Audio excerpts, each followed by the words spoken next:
started trying to prep for a stream and I realized that this is going to take absolutely forever. So we have kind of a cluster of an idea that we're going to go through, and it's about video games. And let me give a little bit of a backstory for a second.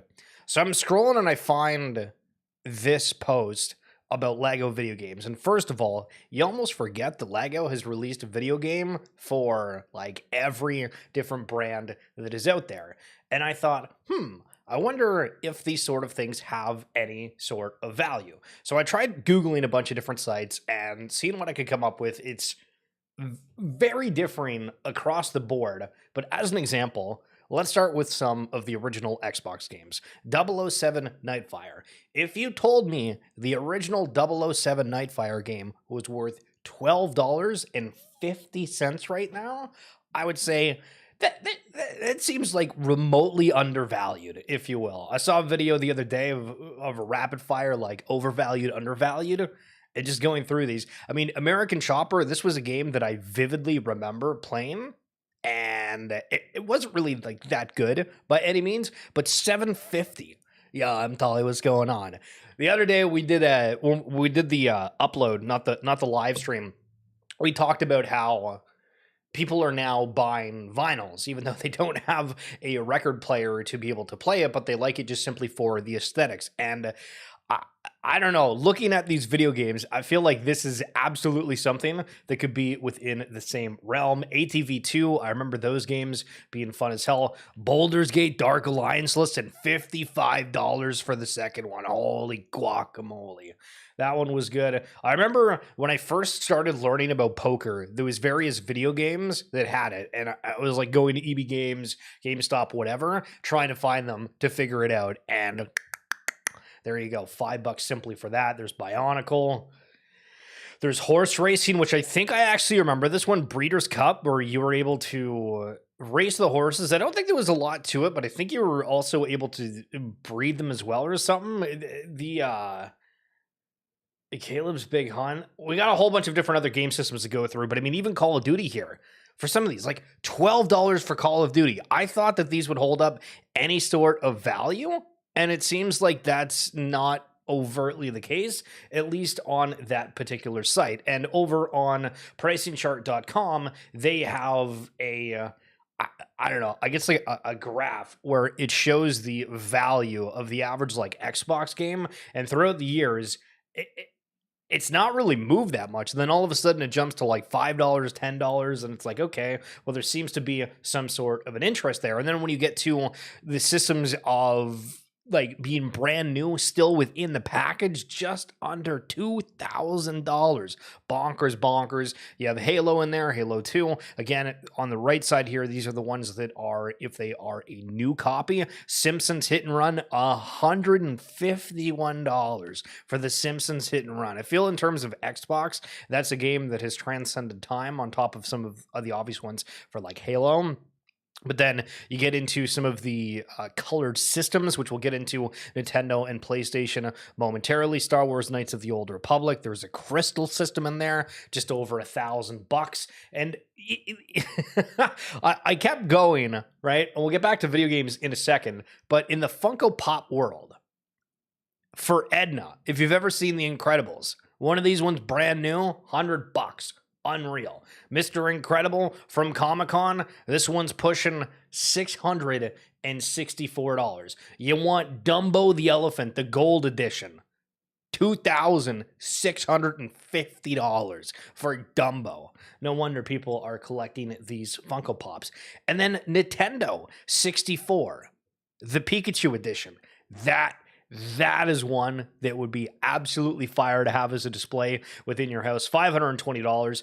There's a couple different systems within here, and I don't know if one's like way more rare than another, because they're kind of like all the same, minus $10 here and there. But I guess the green one, the green futuristic. And then for a simple system, it's saying that it's going for $170. So if you were to go to a local pawn shop and find one of these bad boys for under $170, well, maybe, just maybe, it is worth the scoop. And then Xbox 360.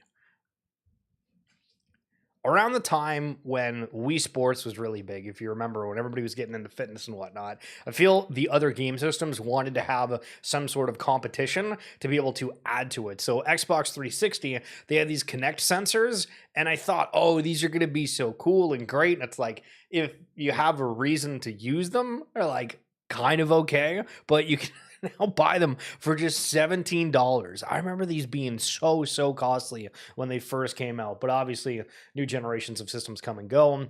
The original Game Boy, well, the special Pikachu edition of the Game Boy game, $119.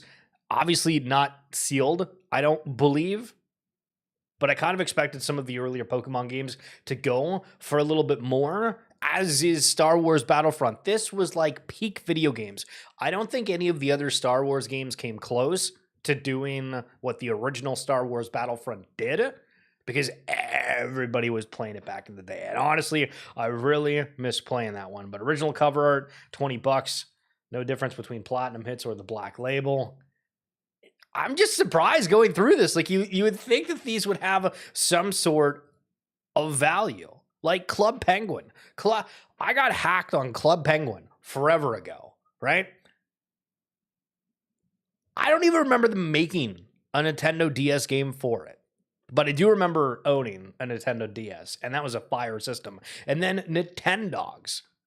When games come out that kind of create their own genre, I feel like Nintendogs was that. If you've never played it, basically you were able to get different dogs, pretend that you're taking care of them, have to check in. It was like sort of like Tamagotchis, but in like a more sort of realistic sense instead of a little like pocket digital monster. And then Guitar Hero. I remember Guitar Hero. I remember Rock Band. I remember so many of the different songs and finding that introduced me to a whole bunch of bands and musics, but I don't recall them having a Nintendo DS.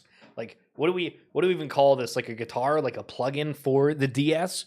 But I remember a guy that I knew, his name was Sam, and he was able to play it on expert mode. And I remember just being like, wow, this is absolutely the craziest thing that I've seen.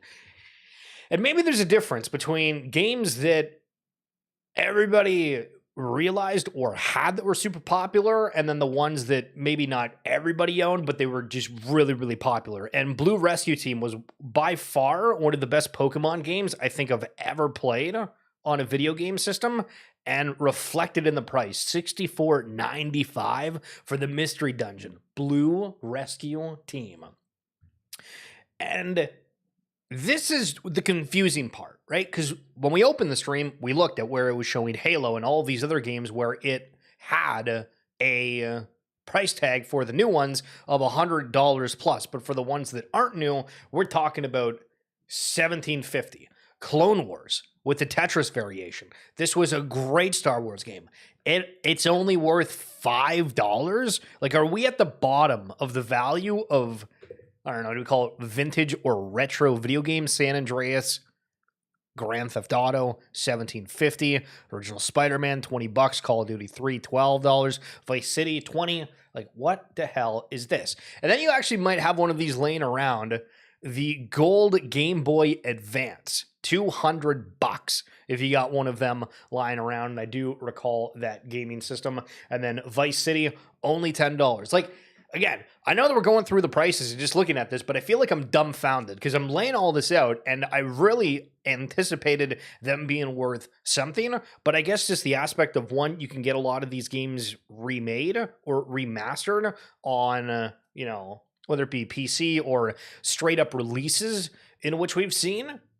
But for the artist side of things, just the collectability, these prices are disgusting. The original PlayStation, $150. If you go out and you buy a box of trading cards that are new releases, it's like the same price for original PlayStation.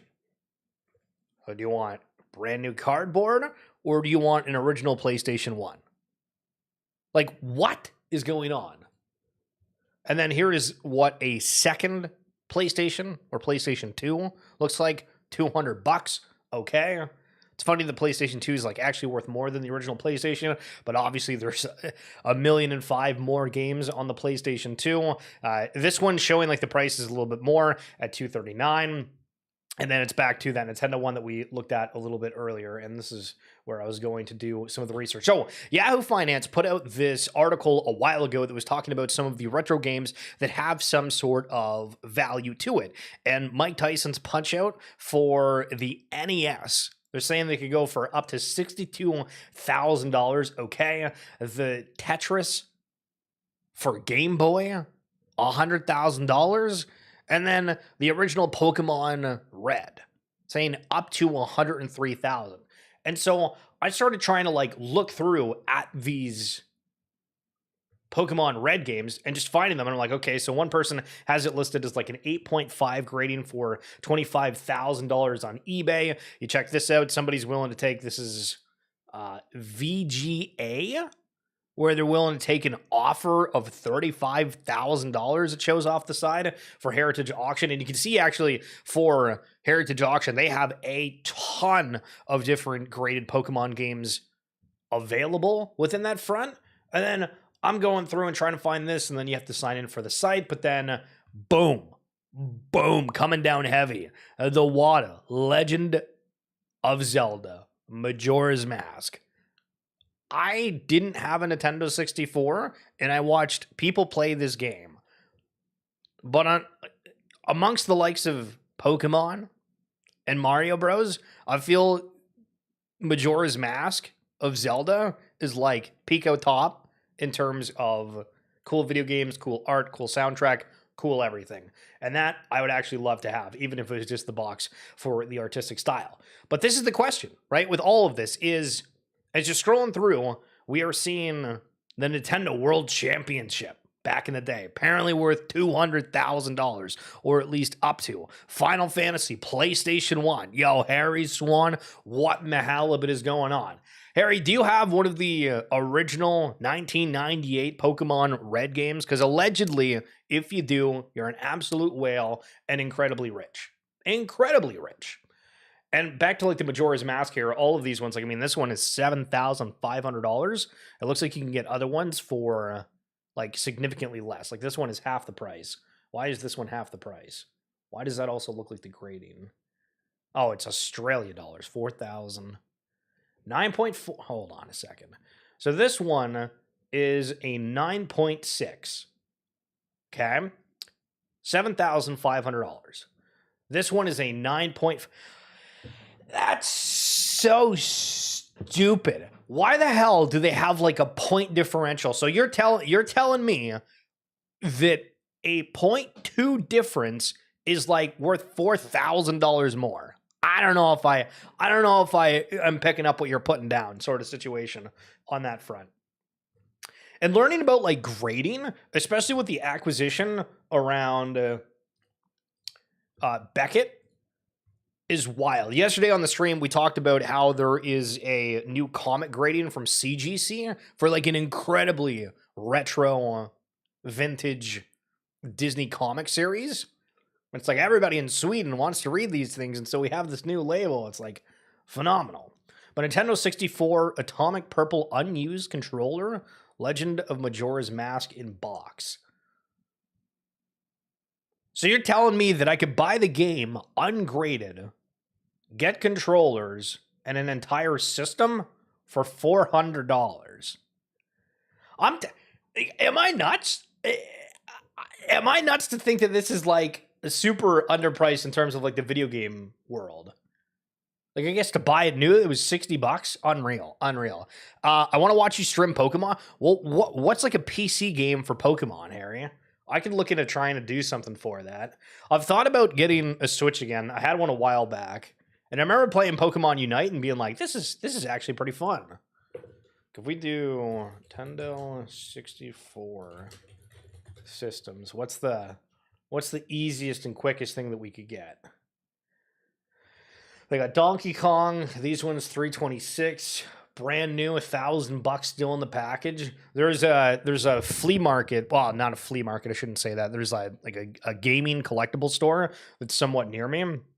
and they have just walls and droves of the craziest stuff. And anytime they have a trade-in, they post about it, and it's probably one of the coolest stores, but I don't know how busy it is. I'm assuming around Christmas time it is. But I used to go and play Magic the Gathering. I used to see people that were doing like the Dragon Ball Z card game. There's a very small group that did Dragon Ball Z. An entire set on there. And then I saw from GameStop, I think that it was, where they said if you trade in your old what was it? Your old Nintendo Switch, you could get like half off of getting like the new Switch. It's like, oh my God. What do they do with all of that stuff? But yeah. The Banjo-Kazooie. Take a look at this one. This one definitely sends me down memory lane because there was a couple friends that I remember going to their place and playing this game with. But I mean, imagine owning an auction house and just like having all these things come through you and you have to like validate everything. And that's from the stream yesterday.